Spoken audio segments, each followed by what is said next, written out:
देशों के मेरे मित्र और साथी लीडर्स,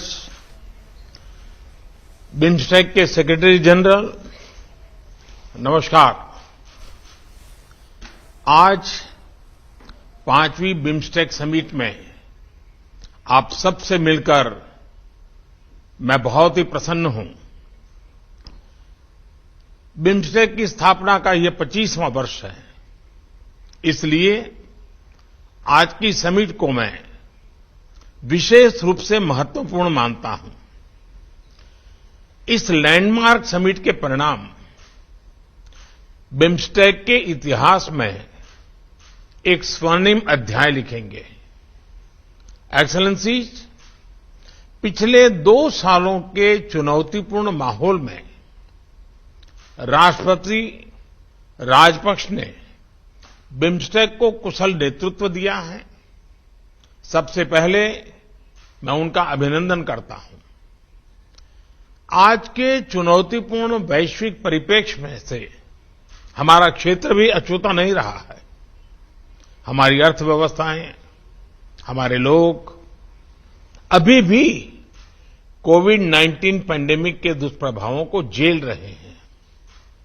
पिछले कुछ सप्ताहों के यूरोप के डेवलपमेंट्स ने अंतर्राष्ट्रीय व्यवस्था के स्थायित्व पर प्रश्न चिन्ह खड़ा हो गया है। इस संदर्भ में बिम्स्टेक क्षेत्रीय सहयोग को और सक्रिय बनाना महत्वपूर्ण हो गया है। हमारी क्षेत्रीय सुरक्षा को अधिक प्राथमिकता देना भी अनिवार्य हो गया है। एक्सेलेंसीज, आज हमारे बिम्स्टेक चार्टर को एडॉप्ट किया जा रहा है। एक संस्थागत आर्किटेक्चर की ओर हमारे प्रयासों के लिए एक महत्वपूर्ण कदम है। इसके लिए मैं अध्यक्ष महोदय का आभार व्यक्त करता हूं। चार्टर में हमने हर 2 साल में समिट मीटिंग्स और सालाना विदेश मंत्रियों की बैठक का निर्णय लिया है। मैं इसका स्वागत करता हूं। अब हमें अपना ध्यान इस बात पर फोकस करना चाहिए कि इस आर्किटेक्चर को और मजबूत कैसे बनाया जाए। इस संदर्भ में सेक्रेटरी जनरल का सुझाव है कि एक एमिनेंट पर्सन्स ग्रुप का गठन किया जाए जो एक विजन डॉक्यूमेंट तैयार करेगा। मैं इस सुझाव से सहमत हूं। बिम्स्टेक हमारी अपेक्षाओं को पूरा करे, इसके लिए सचिवालय की क्षमता को बढ़ाना भी महत्वपूर्ण है। मेरा सुझाव है कि सेक्रेटरी जनरल पर इस लक्ष्य की प्राप्ति के लिए एक रोडमैप बनाएं।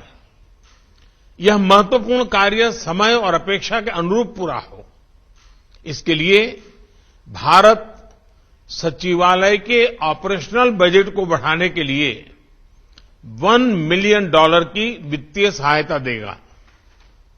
एक्सेलेंसीज, हमारे आपसी व्यापार को बढ़ाने के लिए बिम्स्टेक एफटीए के प्रस्ताव पर शीघ्र प्रगति करना आवश्यक है।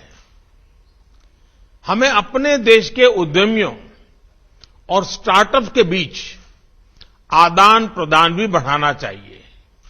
इसी के साथ हमें ट्रेड फैसिलिटेशन के क्षेत्र में इंटरनेशनल नॉर्म्स को अपनाने का भी प्रयत्न करना चाहिए। इससे इंट्रा बिम्स्टेक ट्रेड और इकोनॉमिक इंटीग्रेशन को बढ़ावा मिलेगा। इस संदर्भ में Indian council for research on international economic relations ADB के साथ मिलकर हमारे अधिकारियों की जागरूकता बढ़ाने के लिए एक कार्यक्रम शुरू करने वाला है। मैं आशा करता हूं कि सभी देश के संबंधित अधिकारी इसमें नियमित रूप से शामिल होंगे। एक्सेलेंसीज, हमारे बीच बेहतर इंटीग्रेशन, बेहतर व्यापार, बेहतर पीपल टू पीपल संबंधों का मुख्य आधार बेहतर कनेक्टिविटी है। इस पर हम जितना भी जोर दें कम है। आज हमने बिम्स्टेक के master plan for transport connectivity को एडॉप्ट किया है। इसे तैयार करने के लिए मैं एडीबी का आभार व्यक्त करता हूं। हमें इस मास्टर प्लान के शीघ्र इंप्लीमेंटेशन पर जोर देना चाहिए। इसी के साथ कनेक्टिविटी के क्षेत्र में पहले से चल रहे इनिशिएटिव पर भी हमें तेजी से आगे बढ़ना होगा। बे ऑफ बंगाल में एक कोस्टल शिपिंग इकोसिस्टम स्थापित करने के लिए एक कानूनी फ्रेमवर्क शीघ्र विकसित करना आवश्यक है। इलेक्ट्रिसिटी ग्रिड इंटरकनेक्टिविटी को भी चर्चाओं से आगे ले जाकर धरातल पर उतारने का समय आ गया है। इसी तरह रोड कनेक्टिविटी बढ़ाने के लिए भी एक लीगल फ्रेमवर्क की स्थापना महत्वपूर्ण है। एक्सेलेंसीज, हमारे क्षेत्र पर हमेशा से प्राकृतिक आपदाओं का खतरा रहा है। डिजास्टर मैनेजमेंट, विशेषकर डिजास्टर रिस्क रिडक्शन पर सहयोग के लिए BIMSTEC centre for weather and climate एक महत्वपूर्ण संस्था है और इसे सक्रिय बनाने के लिए मैं आप सबका सहयोग चाहूंगा। इस सेंटर के कार्य को पुनः शुरू करने के लिए भारत $3 मिलियन का योगदान करने को तैयार है। भारत ने हाल में तीसरी बिम्स्टेक डिजास्टर मैनेजमेंट एक्सरसाइज पैनेक्स 21 आयोजित की। इस तरह की एक्सरसाइजेज नियमित रूप से होनी चाहिए ताकि हमारे अधिकारियों के बीच डिजास्टर के समय साथ काम करने की इंस्टीट्यूशनल व्यवस्था मजबूत हो। एक्सेलेंसीज, क्वालिटी एजुकेशन संबंधित सस्टेनेबल डेवलपमेंट गोल को प्राप्त करना हम सभी की राष्ट्रीय नीतियों का महत्वपूर्ण हिस्सा है। हम नालंदा अंतर्राष्ट्रीय विश्वविद्यालय द्वारा दी जाने वाली बिम्स्टेक स्कॉलरशिप योजना का विस्तार करने और उसका दायरा बढ़ाने की दिशा में काम कर रहे हैं। हम बंगाल की खाड़ी को केंद्र में रखते हुए मरीन साइंस पर ज्वाइंट रिसर्च को बढ़ावा देने का भी प्रयत्न कर रहे हैं। कृषि क्षेत्र सभी बिम्स्टेक देशों की अर्थव्यवस्था का आधार है। हमारे बीच वैल्यू एडेड कृषि प्रोडक्ट्स की रीजनल वैल्यू चेन बनाने की अच्छी संभावनाएं हैं। इसके लिए हमने भारत के एक संस्थान RIS को व्यापक अध्ययन करने का कार्य दिया है। एक्सेलेंसी, सुरक्षा के बिना हमारे क्षेत्र की समृद्धि या विकास सुनिश्चित करना असंभव है। काठमांडू में हमारी चौथी समिट में हमने आतंकवाद, ट्रांसनेशनल क्राइम और नॉन ट्रेडिशनल थ्रेट्स के खिलाफ क्षेत्रीय कानूनी ढांचे को सुदृढ़ करने का निर्णय लिया था। हमने अपनी लॉ एनफोर्समेंट एजेंसीज के बीच सहयोग बढ़ाने का भी फैसला किया था। मुझे खुशी है कि हमारा कन्वेंशन टू कॉम्बैट टेररिज्म पिछले साल से सक्रिय हो गया है।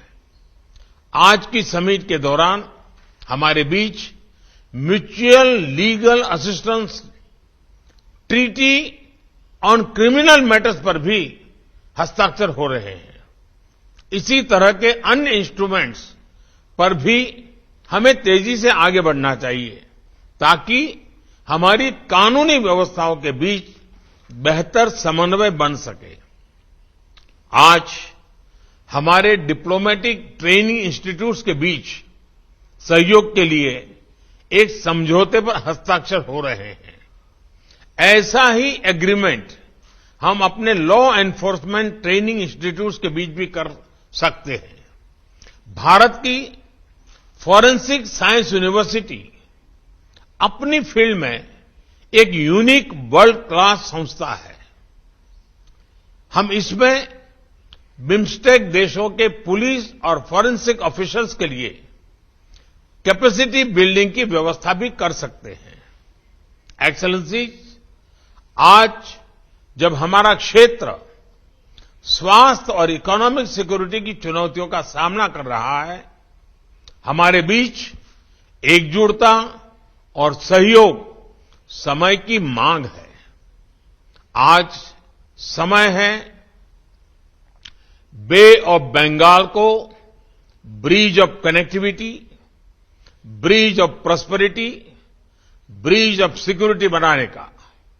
मैं आप सबका आह्वान करता हूं कि 1997 में जिन लक्ष्यों के लिए हमने साथ साथ चलने का निर्णय लिया था, उनकी प्राप्ति के लिए हम एक नए जोश, नई ऊर्जा के साथ फिर से अपने आप को समर्पित करें। प्रधानमंत्री प्रयुक्त चान-ओछा बिम्स्टेक के अगले अध्यक्ष के रूप में मैं थाईलैंड का स्वागत करता हूं और शुभकामनाएं देता हूं।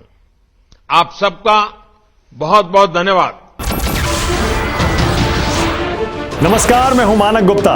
अगर आपको हमारा ये वीडियो पसंद आया हो तो इसे लाइक और शेयर जरूर करें और हां, हमें सब्सक्राइब और फॉलो करना ना भूलें ताकि आप देश और दुनिया की कोई खबर मिस ना करें। तो जुड़े रहिए हमारे साथ और देखते रहिए न्यूज़ 24।